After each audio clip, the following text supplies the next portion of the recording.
What if the COVID-19 vaccine was required for all international flights? Let's take a look at this internet meme that I just made. It says, discussions are already underway worldwide with airports and airlines about a proof of vaccine requirement, says Health Ministry official Dr. Carlos Quinde. We do not know exactly when the rule will go into effect, but believe it will begin toward the end of 2021. Now, you can tell somebody's been gaslighted by the mainstream media when their first response to this is, where are your sources? This is just a photo. Who knows whether that's actually the case? So this is a quote from an Ecuadorian health ministry official that was reported in an interview with him in the mainstream media, and it corroborates dozens of other mainstream media articles with other health ministries and airlines and the WHO all saying the same thing. So there's no reason to disbelieve this. It's just most people don't actually pay attention to those things. They see something like this. Maybe it's the first time they've seen this, and they're so surprised. They could never do that. So another thing I want to mention is this doesn't really have anything to do with Ecuador. I mentioned this is an Ecuadorian health ministry official. I happened to see this quote because I was reading the Ecuador news because I live in Ecuador. A lot of people ask me about Ecuador's stance on vaccines. They're thinking about going to Ecuador because they see it as an escape from whatever hellhole they're currently in, the crumbling Babylon city that they currently live in, and they're considering Ecuador and maybe some other countries, and it's important to know what Ecuador's stance on vaccines. People ask me, do you think Ecuador is going to have mandatory vaccines, right? Well, here's the thing. This health ministry official is not talking about Ecuador here. He's talking about the world, right? He's one of the experts that we're supposed to believe and listen to, right? And he's somebody who is in direct contact with the WHO and and health ministries of other governments and airlines and the IATA, which is the Airline Trade Industry Association. And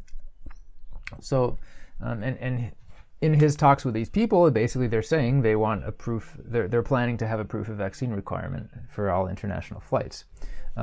It's not specifically for Ecuador. Ecuador actually has a pretty good stance on vaccines in that there are no mandatory vaccines to enter the country. Unlike, for example, Costa Rica. If you want to fly to Costa Rica directly from a yellow fever country, for example, if you wanted to fly to Costa Rica from Ecuador or Peru, they wouldn't let you enter at the airport unless you had a certificate, or they wouldn't even let you fly unless you had a yellow fever vaccine certificate. You'd have to go to a non-yellow fever country first for a certain period of time. For example, if I wanted to fly from Peru to Rwanda, they wouldn't let me enter Rwanda. I would have to fly to the U.S. for 24 days first before I would be able to enter. Rwanda is another country that has a mandatory yellow fever vaccination coming from a yellow fever country like Costa Rica does. Ecuador is an example of a country that doesn't have that.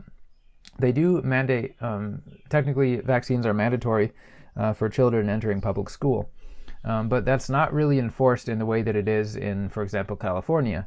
There are many, many people in this country who send their children to school without vaccinations, just because most third world governments don't have the resources to enforce things like that countrywide.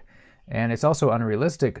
Sure, the government pays for health care, so the actual receiving of the vaccine is for free, but you have so many poor people in rural areas to pay to transport the family into wherever the nearest health center is in the nearest city is money that the family just doesn't have when you're making like $2 an hour and most of the time you're totally unemployed. Just traveling to go to get the free healthcare is something you can't afford.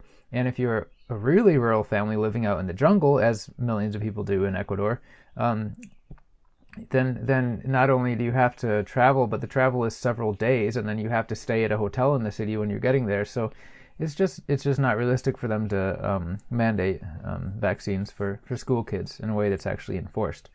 Anyways, if you're smart, you're not sending your kids to public school.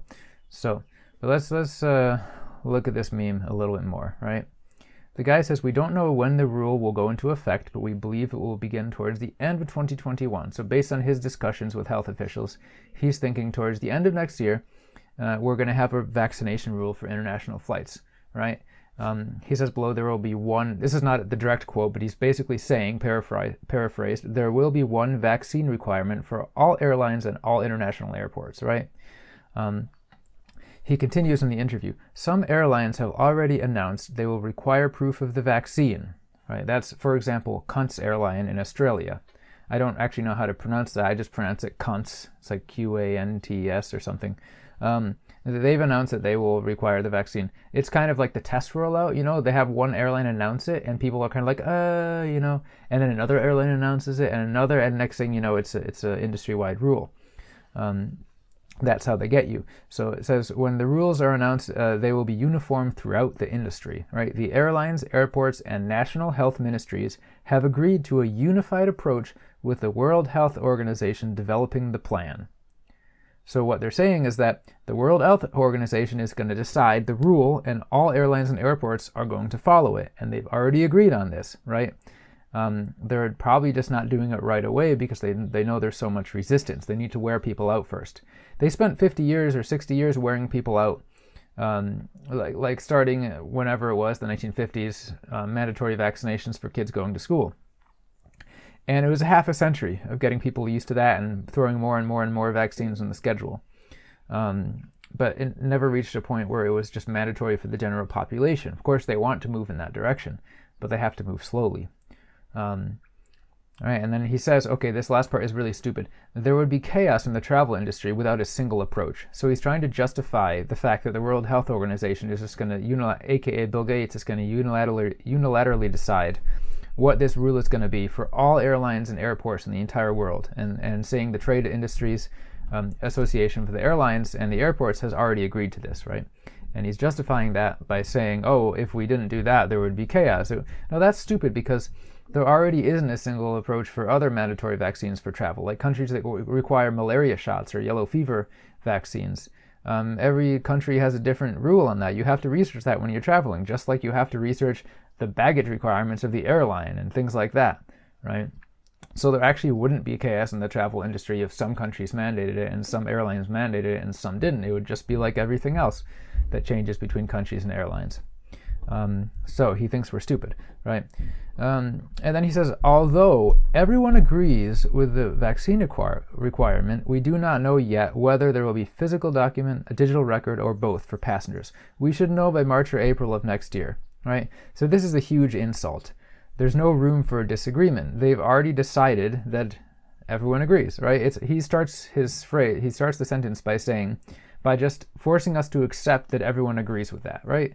And of course, it's not that every person agrees, it's that every government agrees, of course. Although everyone already agrees with it, so we don't even have to debate whether or not we're going to do it. We just have to debate whether it's going to be a physical document, a digital record, or both. And if you look at all the articles put out the last year about digital tattoos and microchips and vaccines and things like that, which they're actually developing, you'll know that they're, of course, going for a digital record implanted in your body. And that's another thing they're gaslighting people about. You may have watched my last video, The Great Gaslight. That's one thing where if you talk about that in a negative light, you're called a conspiracy theorist. And that's not true. They're never going to do that. Of course, there's no microchip in the current COVID vaccine that's being released, but if you've been reading the news, there's dozens of mainstream media articles talking about how great it will be when they can insert microchips into vaccines. And Microsoft patented a cryptocurrency based on body activity, which will, of course, be included in that. So mainstream news like CNN and Forbes and Bloomberg and Scientific American are all allowed to talk about these things in a positive or neutral light, and nobody calls them conspiracy theorists. But if you talk about it in a negative light, you're saying, people will say that doesn't exist, that's not going to happen, right? It's called fake news or disinformation. Facebook recently said it's considered disinformation. You'll be censored if you talk about COVID vaccines containing microchips, right?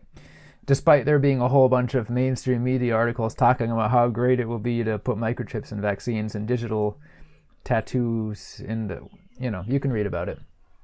Anyway, so that's what we have to look forward to. Now, you could say this guy is lying. Maybe this health ministry official doesn't know what he's talking about, and he's not saying what the rest of the industry and what the other ministries actually are planning.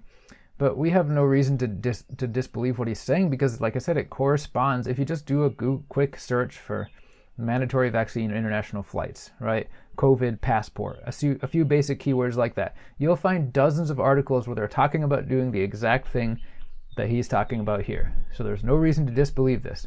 And so if what he's saying is correct, They hope to announce the rule in March or April of 2021 and enact the rule towards the end of 2021, right? They have to wear people down for a while, right?